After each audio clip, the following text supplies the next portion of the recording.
Some years ago, I visited some of my friends, a family that invited me to their house for dinner, husband and wife about my age, with two now adult children, a daughter and a son.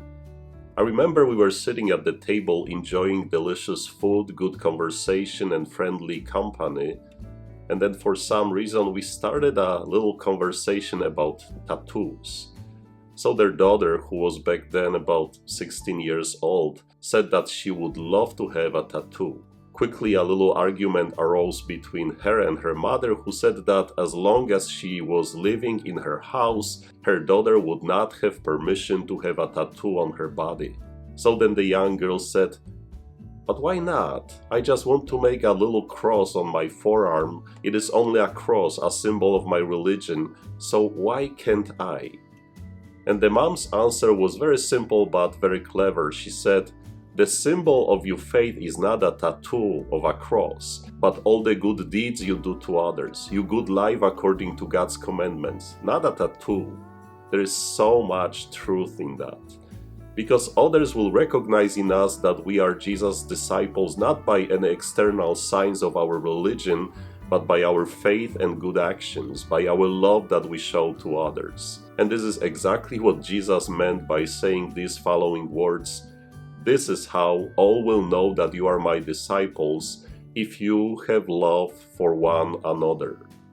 See, those religious leaders of Jesus' time, those who wore beautiful robes, gold decorations, and who were spending hours in the temple saying prayers, they wanted to be visible and recognizable as people of God. However, many of them neglected the second great commandment of loving our neighbor, and because of that, they did some terrible things to others. How about today?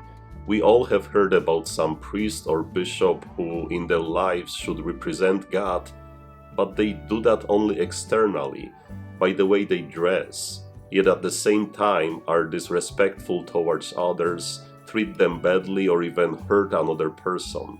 Jesus doesn't want them as his disciples. I have met people who wear a big tattoo representing Jesus or the Blessed Virgin Mary or an image of the cross, yet their lives are far away from our religion and from what Jesus taught us.